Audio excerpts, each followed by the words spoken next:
Very good evening to all. Dr. Anupama Vijayakumar is Director Research at Trivium Think Tank, Thiruvananthapuram, and editor of its flagship platform, StraTechos. Her work sits at the intersection of science and technology, geopolitics, and international relations, with a particular focus on AI ethics, AI governance, and outer space policy. She holds a PhD in geopolitics and international relations from the Manipal Academy of Higher Education, where her research examined the technological power dynamics in the international system. She also serves as the Stakeholder Advisory Board of the EU-funded AIOLIA project, advancing the operationalization of AI ethics, and is the Associate Editor at the Journal of Asian Security and International Affairs. Ma'am, we are very happy to have you today with us. Over to you. Good evening, everyone. Really great to be here, and I must extend my thanks to Mayank and all of you at JanyuTech for putting this initiative together and for inviting me to this platform to share my views on what is a very timely topic right now. So I'm in Delhi right now to attend the AI Impact Summit, and there's quite a bit of excitement. People from all around the world, from industry, from academia, non-governmental organizations are all here talking about a very positive thing. How can the impact of AI be shaped for the better of the world, for shaping a good future? And of course, it's a matter of pride for us as Indians that India is at the helm of this ship, steering this conversation forward. And it's going to be interesting whatever happens over the next week. So my talk today should broadly seek to situate India within the geopolitical dynamics shaping global AI governance in the current context, and highlight what gives credibility to India's ability to lead the conversation on governing AI, particularly in the context of the upcoming AI Impact Summit, and what India hopes to achieve here. So I'm going to take a minute or so to give an overview of my talk. So it's been structured in 4 parts. I should first go into a background on AI governance and why it's become central to geopolitical competition in the current context. Secondly, I shall proceed to give an overview of the existing global AI governance landscape and its key characteristics and concerns. Then we'll move to highlight certain unique traits that set India apart in the global AI governance landscape, both at the domestic and international level. And fourthly, we shall speak about what India is looking to achieve at the AI Impact Summit. So all of you would have, I'm sure everyone has come across this phrase, AI days, everywhere, in multiple places, at least once in your life. It was in 2018 or 2019 that Vladimir Putin said, whoever rules AI shall rule the world. And that started off a whole competition from there. I mean, that is generally regarded as a starting point. Basically, a battle for dominance, to develop superior capabilities, to boost national power and dominance in both military and market. So in the recent past, there has been a more nuanced dimension to the AI race, which is the AI governance race. And this comes with an evolving understanding that leading or winning the AI race itself depends on how you regulate or govern AI. So simply put, the central concern for AI governance is to look at how the opportunities presented by AI can be maximized while the risks coming from it can be minimized. Of course, there is a lot of sub issues that it can go into, including AI ethics, AI safety, creating conditions through regulation for innovation to flourish and diffuse into multiple fields, managing effects on human behavior and cognition. This is another area of importance. So each country has proceeded to form its domestic AI governance system or its approach to AI regulation in general in light of its domestic circumstances and respective ambitions. Of course, they draw from each other's best practices, and there are similarities there, but there are also distinct differences. So how these distinct approaches affect global AI governance in general is something to consider. So I have identified 3 characteristics that that define or that constitute defining features of the global AI governance landscape as it is. The first one I'd like to speak about is fragmentation. With each of the AI leaders, I'm here referring to the United States, China, and Europe, approaching distinct approaches, taking distinct approaches to governing AI. The landscape is very fragmented. The USA is market-centric, which means minimum intervention from the government and innovation can proceed in a very unfettered kind of way. China is on the other end of the spectrum, and China is more state-centric, with the Communist Party really sort of pulling the strings of its AI ecosystem as well as setting the goals for China as a nation for them to achieve. Europe is more human rights centric. A priority is to avoid harm or risk to human beings at all costs. But again, Europe has now moved to simplification, and we can talk about what simplification is looking to later if it comes up in Q&A. The second characteristic is the prevalence of soft law instruments. That majority of AI governance today is comprised of non-binding instruments such as declarations, resolutions, and so on.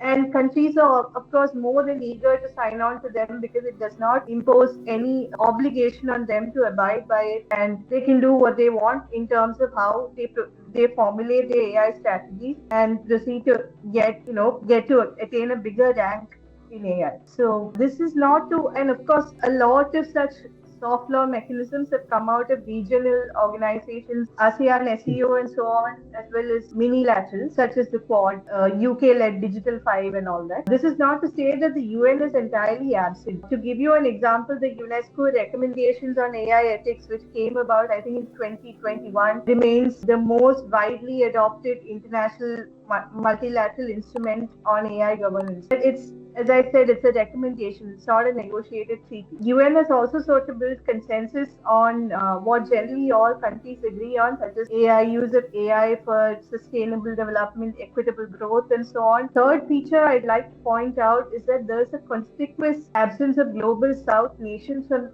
the current in the AI governance landscape in its current state. Mostly Asia has a slightly different story.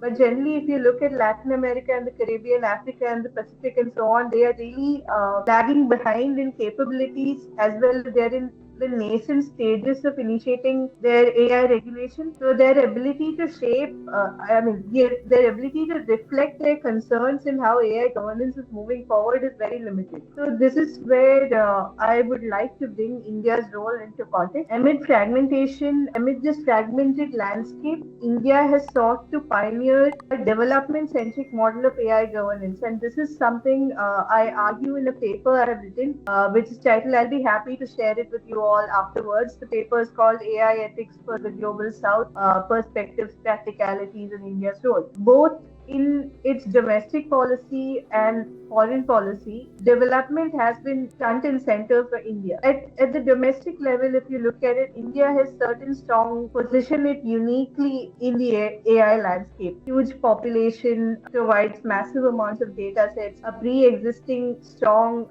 IT-enabled services sector. India also has massive diversity in terms of languages, dialects, and culture. So, leveraging all these traits, India has been able to show successful yet imitable models that are attractive to the whole world in general and the global south in particular. And this is because we started this talk by referring to the AI race. India is clear in saying that India is not interested in participating in any race, but it is looking to get ahead in AI so its citizens can benefit from it. Speaking further about India's approach to AI, so Union Minister for Electronics and IT, Dr. Ashwini Vaishnaw, was recently attending the World Economic Forum in Davos, and he gave this excellent sort of exposition on where India's priorities lie, and I'm quoting him here. So he stated that India is a tier 1 nation. Basically made a strong statement that India rejects the idea that only countries with massive frontier models hold geopolitical power. Rather than chasing scale, India's priority is economic and energy sustainability through deploying efficient low-cost models which are to be systematically diffused across agriculture, healthcare, education, manufacturing, and governance. So large frontier models essentially refer to really advanced AI models that require a lot of resources to train also, whether it be in terms of computing capacity, energy consumption, and they're capable of solving really complex thinking problems. So this is also an idea that is imbibed in India's Economic Survey 2025-2026. If you look at the chapter on AI, it's very clear that India India's priority is to optimize resources and solve the challenges at hand. And that can be done with smaller models too, which are more context specific to India. India is equally prioritizing 5 layers of the AI stack, which includes applications, models, compute, data centers, and energy. Especially in applications, India's idea is to emerge as a world leader in AI-enabled services, similar to how, that is just capitalizing, building on the existing strength of the IT services sector and carrying that forward. Also, what I would like to stress upon is that inclusivity, access, and democratization. These have been the anchors that India has been utilizing to guide its policy forward. To give you an example, as I said, linguistic diversity is large in India, and a lot of the models that come from the West, English based. So we want our citizens to be able to access and utilize AI, whichever language they speak, whether you speak Malayalam or Bengali or Tamil or whatever. So India is currently developing a bouquet of models localized for various Indian languages. With respect to democratization, we have sought to provide researchers, companies, startups, and so on with the building blocks of AI. Everything you want is just available to you. So go build a model that solves the problem that you have at hand. A good example of this could be the India AI datasets, which is a collection of open source datasets intended for training basic models as per context.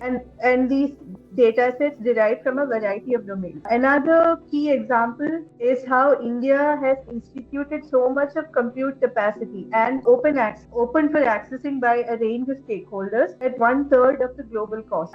These are all important ways that India is showing leadership through its domestic policy, and leadership in a way is to lead by example, right? So if your model is successful, can it be replicated in the rest of the world? India is there to help with that too. And that is where I would like to speak about digital public infrastructure. Both as a concept as well as a practice, India has pioneered the idea of DPI as public goods. These are important components of so-called India Stack. India Stack is an open source interoperable basket of digital components and services which India offers to the rest of the world, particularly the global south, which in the recent past, India Stack has also emerged as a key Indian offering to the world. And these are inclusive and resilient digital ecosystems that a lot of low and middle income countries have signed on to. Of course, the UPI, which constitutes an important part of India Stack and India's DPI, has been widely acclaimed around the world. So the question, you may all have a question as to why does India, I used to ask this question myself, why does India think that it can lead the global south, or why is it the legitimate leader of the global south? Keeping debates on leadership aside, I would just like to say that India has really vouched for the interests of the global south when it comes to digital and AI governance in the recent past. Opportunities including the 2023 G20 presidency, New Delhi summit, as well as India's, when it served as chair of the Global Partnership on Artificial Intelligence during 2024, India actually made a lot of efforts to build Global South to the table. The first step, of course, is to bring them to the table, because for GPay, for example, had 29 members at the time that India assumed the chairmanship. Then India later proposed that the grouping be expanded to 65 members, so more countries in the global south can come to the table. Another thing I would like to highlight here is that GPay, the Global Partnership on Artificial Intelligence, was an initiative under OECD, which is a global north-dominated body. So the idea was to initially just subsume it under OECD, but India worked with Japan to prevent this from happening, and then GPay had its own independent existence now at par with OECD. So if you look at it, global south can also negotiate from a position of strength because of what India did. Something needs to be said about Indian ethos too. Vasudhaiva Kutumbakam, tagline of what we all recently heard as going with the 2020 New Delhi G20 summit. So it essentially means all the world's a family, and this has significant implications for how sustainability is understood. If you look at the Western definition of sustainable development, 1987 Brundtland report, it's a very human-centric definition of sustainability in the sense that it's about about the current generations optimizing resources in such a way that future generations also have something left. But Vasudhaiva Kutumbakam is a lot more than that. It's a more ecocentric conception. It's about the whole planet, not just about the human beings, but about the future of the planet and also about other species. AI is something that consumes a lot of energy as well as water. Sustainability, making room for discussions on sustainability in AI governance as well as ethics, that is something that Indian ethos makes room for. I shall now come to the momentous significance of the AI Impact Summit that is going to happen next week in Delhi. So the first such summit, it goes back to 2023, the genesis of the AI Impact Summit. It was at the time held in the UK and led by the UK and was called the AI Safety Summit. So if you look at the framing or the wording of the summit itself, it's all about safety. It's a very restrictive and narrow focus. It's putting AI in a negative light by taking a certain value-laden stance and saying that AI is going to cause harm to safety. Now, by the time the presidency passes to France in 2024, it's called the AI Action Summit. Give me a second. Of course, the scope of it then broadens. AI becomes something to be acted upon as per the articulation of the French presidency. So from there, when the presidency passes to India, India has implemented a complete rebranding of what this process is by calling it impact. It's about AI governance as addressing the impact of AI as a whole, free from value judgments, free from restrictive agenda-based focus on what AI should be. So that is where the process starts last year from the rebranding and bringing focus on inclusivity, innovation, and impact. If you have been following work done by METI or India AI, a sub-entity under METI, tremendous amounts of preparatory work has gone into the moment that is going to happen next week. So Jan Bhagidari has been, people's participation has been a buzzword in how the government of India has steered the whole preparatory phase of the AI Impact Summit forward. This had also been the norm from G20 New Delhi, that when the momentous governance opportunity comes to India, India takes a people-centric, country-wide consultative process that spans various fields and diverse stakeholders. To give you an example of how much how much emphasis has been laid on inclusivity in this process, I'd just like to highlight two major initiatives. There's Yuva AI, which is to bring in the youth of India from the ages of 13 to 21, and the AI Tinker Lab, which is to bring in, which is an avenue for kids age 6 to 12. And if you think about it, kids are the part of the populace today that is really the most impacted by AI. So they also have a voice in or have opinions on going forward with how AI governance is to go forward. I would also like to say that the summit has been structured around 3 pillars or sutras, which are people, planet, and progress. And branching out from these 3 sutras are 7 chakras or working groups, which include skilling, energy, education, inclusion, safety, gender empowerment, sustainable computing, and scientific research. Another important outcome of the summit, which the whole world can benefit, is going to be the AI compendium. And it's a one-of-a-kind collection of use cases collected from around the world as part of the preparatory process and reviewed, so to be used in fields including agriculture, health, and education. In bringing about this meeting, in steering this meeting, India will be trying to realize collaborative AI, which is a unique paradigm that India proposed during its presidency of the GPA in 2024. Collaborative AI essentially refers to fostering international collaboration and partnerships to ensure the development and use of AI is equitable and beneficial for all. And this collaboration and partnerships needn't just between governments, it could be between government to government, between state governments, what you call para-diplomacy in international relations. It can be between private players. It can be between governmental and non-governmental players. The idea is to leverage the spirit of collaboration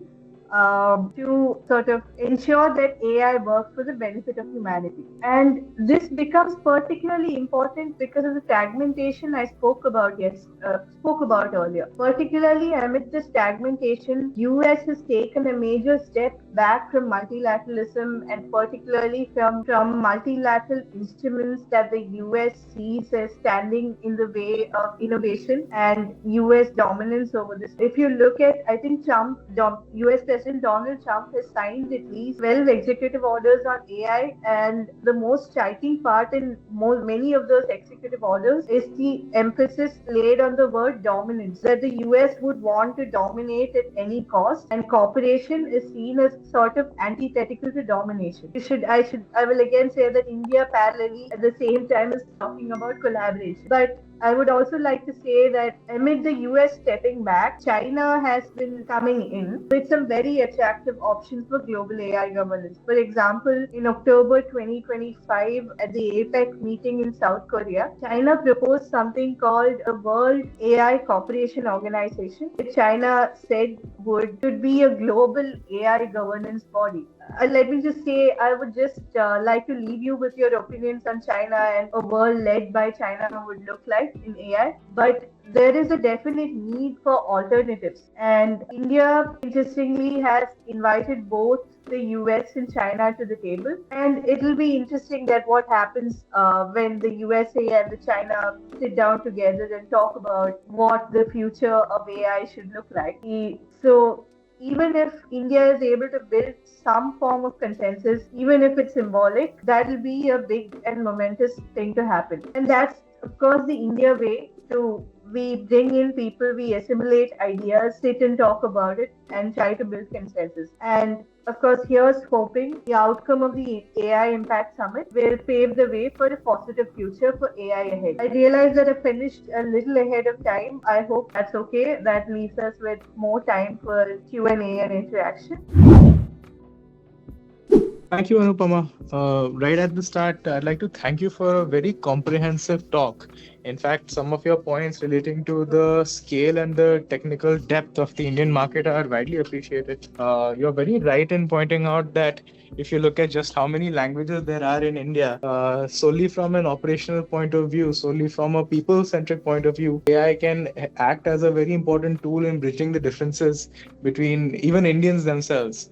Secondly, I really appreciate your views regarding how India does in fact have some degree of capability in promoting democratic use of artificial intelligence systems, given its experience with the India Stack. We'll move on to questions now, but before we do that, since the last topic you touched on was regarding China, I think that's a very, very fantastic avenue of discussion. And if you don't mind, we'll just double click on that just a little bit. So if you look at technological, said that not only is technology a strategic resource, but it's also observed that the pioneers of technology end up, agenda setting and rules guarding a lot of different frameworks. And especially with things like the internet, the US played a disproportionately strong role in making sure that the international governance systems relating to the architecture of the internet system were favorable to its domain areas. So given the expertise that right now China is showing, especially on the economic side of how it's able to release models such as DeepSeek at a fraction of the cost of development, do you think that if China takes a strong role, it's going to dictate AI governance for a lot of global South countries? Thank you for bringing that up. I'd just like to stress on a few points there. Also, because you spoke of the internet, you have to think of internet as an innovation. I'm going back to innovation point on innovation now. Internet as an innovation that took birth in the military domain and then went to the civilian domain, as opposed to AI. Majority of the innovations in which are happening in the civilian domain, and the military domain is largely drawing from how the models are being trained in the civilian domain and then carrying it forward from there. So when you talk about China, of course China, because not to favor the authoritarian system of governance or anything, but because of its state-centric model and the control that the Chinese Communist Party has over its private sector, definitely they are at an advantage in terms of dominating the market, the global market on AI, and in a lot of countries in the global south, China is seen. The story of China's rights is really admired, and they would really like China to come in and give them a basket of goodies that kind of allow them to replicate that same story. That is despite concerns about surveillance, concerns about debt trapping, and so on. Debt trapping is a different story, but still worth mentioning here. Another thing that sets China's domestic AI ecosystem apart is the idea of civil-military fusion, which is a strategy. A civil-military fusion is something that has existed historically also, whether it be in US, whether it be in Europe, whether it be in India. When the military finds that an innovation that is taking place in the civilian domain can be leveraged for their military edge, they tend to integrate that into their functioning and operation. But the difference with China is how it is being pursued as a concerted strategy, in the sense that they kind of complement each other. What happens in the civilian domain will go into the military domain, especially so with AI and how it is chained in. And should India propose global South data sharing frameworks where private companies can contribute and benefit under the governed access models? What are your thoughts on this? So how can a private firms participate in cross-border global South data collaborations while still protecting commercial IP and competitive advantage? Because this IP is a very gray area. So how can we protect our interests in that area? I would refer you back to the economic survey this time, 2025-2026. So if you look at until the recent past, the focus had been on data localization, and our data should remain with us because our data going out would mean a lot of risks to security. But right now, there's been a slight shift towards data internationalization because there's a lot of opportunities that come from cross-border data transfer, as you're saying. So the way forward for that is to first install strict standards, including transparency, security, and so on. So once these standards are in place, the private company should be able to engage in cross-border data sharing arrangements. As if the other question was about data sharing arrangements for the global south, if I'm not mistaken. Yes. It means the frameworks for, as you said in the first answer itself, are there any regulatory frameworks wherein these all things are specified, that what precautions or what standards everyone should follow so that this data breach or IP breach doesn't happen? So any frameworks are there in place already, or it is under getting Right, sir. Sorry. In the intellectual property rights domain, the regulation is still coming together in India. We are at the stage where the DPIP is putting out working papers and so on. But there is, I'm forgetting the exact name of the abbreviation of that regulation, but it's called DEPSA or DESA, I think, which governs data sharing. Other than that, the Data Protection Act is the prevalent major legislation in that regard.